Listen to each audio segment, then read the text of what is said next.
Welcome back to প্যাচোপেচি। তোমরা সবাই কেমন আছো? আশা করি সবাই খুব ভালো আছো। আর সবাইকে মেরি ক্রিসমাস। অনেক দিন পরে আজকে আবার ব্লগ নিয়ে আসছি। বাবাই প্রচন্ড এক্সাইটেড হয়ে গেছে। আসলে হচ্ছে আজকে আমরা হঠাৎ করে একটা প্ল্যানিং করেছি, একটা জায়গায় আমরা ঘুরতে যাচ্ছি। আর কোথায় ঘুরতে যাচ্ছি, কি করছি, সবকিছু তোমাদের সাথে শেয়ার করব। প্ল্যানিংটা কি করে হলো সবকিছু যেতে যেতে তোমাদের সাথে শেয়ার করছি। যে চলো আগে ফার্স্টে স্টার্ট করি ব্লগটা।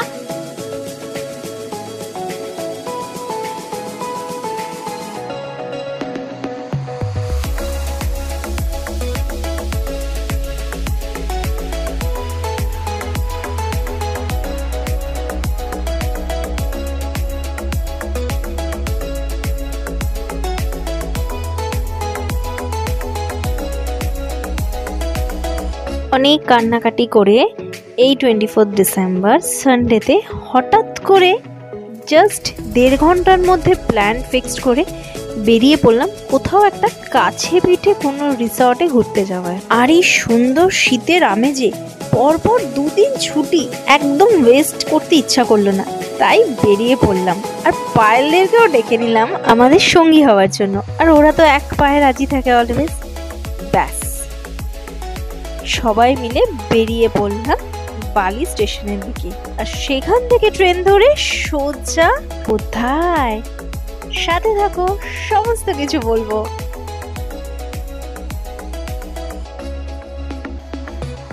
টানা 2 ঘন্টা জার্নি করার পর অ্যাট লাস্ট পৌঁছে গেছি।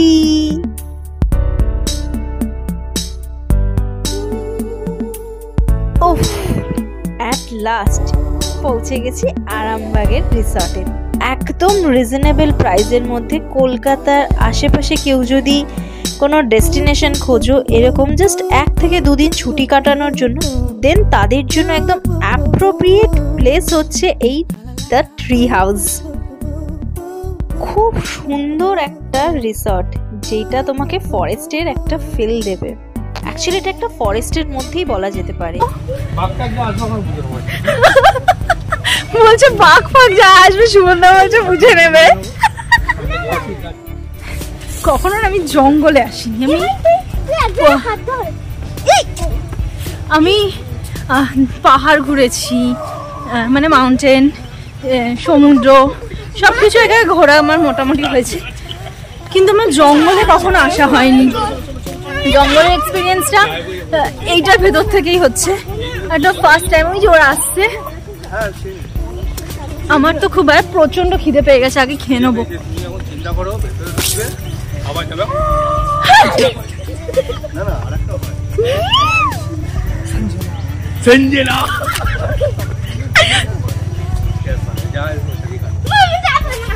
পায়েল বুঝতে পেরেছে মানে? না, আমি এখনো বুঝতে পারিনি। ও এখনো বুঝতে পারিনি। ইয়েস, আমরা আদিম মানুষ হবো আবার। এখানকার স্পেশালিটি কিন্তু এটাই যে বিভিন্ন এই যে ট্রি হাউসগুলো এক একটা আম গাছের নাম অনুসারে নামকরণ হয়েছে। মাত্র 3খানা রুম আছে এখানে, কিন্তু খুব শান্ত, খুব সুন্দর জায়গা। আর প্রাইসটাও কিন্তু খুবই রিজনেবল। ভেতরে চলে এসেছি। ভেতরে কিন্তু খুব ভালো, বেশ আমার গরম লাগছে, বাট ভালোও লাগছে তার সাথে। উফ, আগে পর্দাগুলো খুলে নি। চলো আগে খেয়ে নি, খেয়ে ঠেয়ে নিয়ে তারপরে, মশা তো আছে, গাছপালা আছে, হবে না, খেয়ে নি, খেয়ে ঠেয়ে নিয়ে তারপরে আসবো।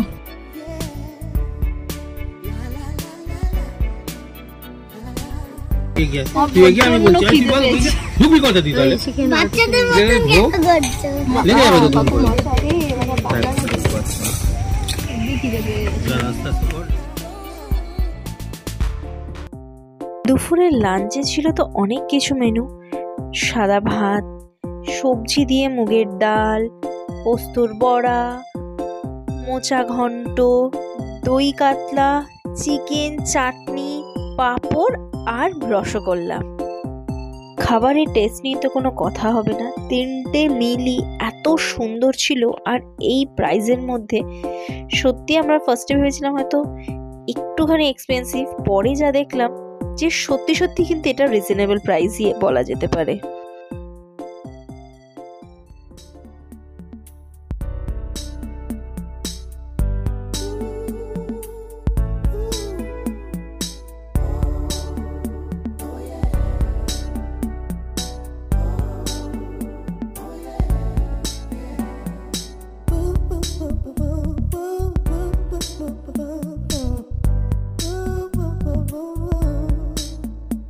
বলছে একটা গ্রাম গ্রাম টাইপের বেশ একটা অনুভূতি লাগছে, বেশ ঝিঝি পোকা ডাকছে, শান্ত অন্ধকার, কালো কালো অন্ধকার অন্ধকার, বেশ একটা অন্য রকমের চংবঙে চংবঙে টাইপের একটা।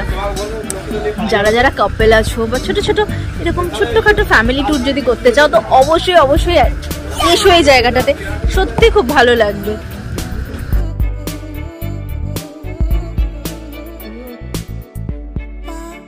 আচ্ছা, এবারে এইদিকে স্টার্ট হয়ে গেছিল আমাদের বারবিকিউ এর প্রিপারেশন।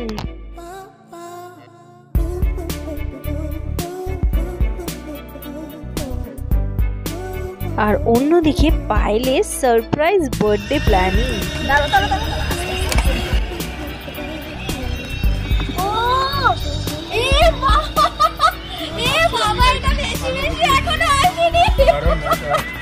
কারণ ও আমাকে যখন উপরে বললো এটা কি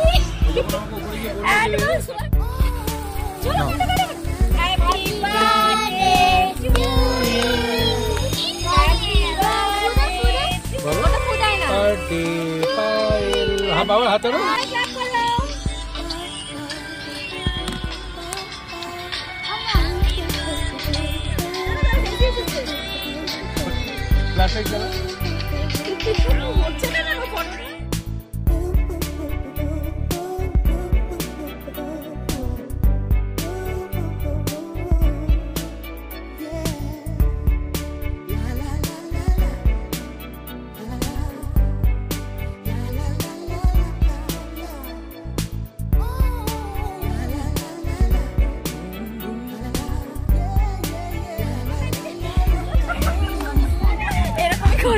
মা সরে মা সরে আমার শুনতে ছবি তোলো ছবি তোলো ছবি তোলো।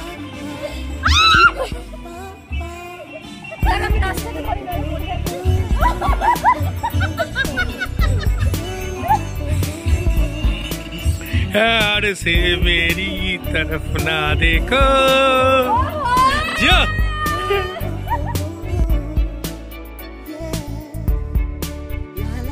কিছু কমপ্লিট করে রাত্রিবেলায় 1:45 নাগাদ যাচ্ছিলাম আমরা ডাইনিং প্লেসে। এবারে ছিলাম ডিনার করতে। রাতের ভাইবসটা কিন্তু একটা দারুণ অনুভূতি আছে, শিয়ালের ডাকটা উফ তার মধ্যে। যাই হোক, রাতের ডিনারেও দেখতে পাচ্ছ অনেক কিছু ছিল, আর প্রত্যেকটা টেস্ট কিন্তু সেমই। নাইট ব্লগটা আজকে এখানেই শেষ করলাম। পার্ট 2-তে আসি ডে ব্লগটা নিয়ে।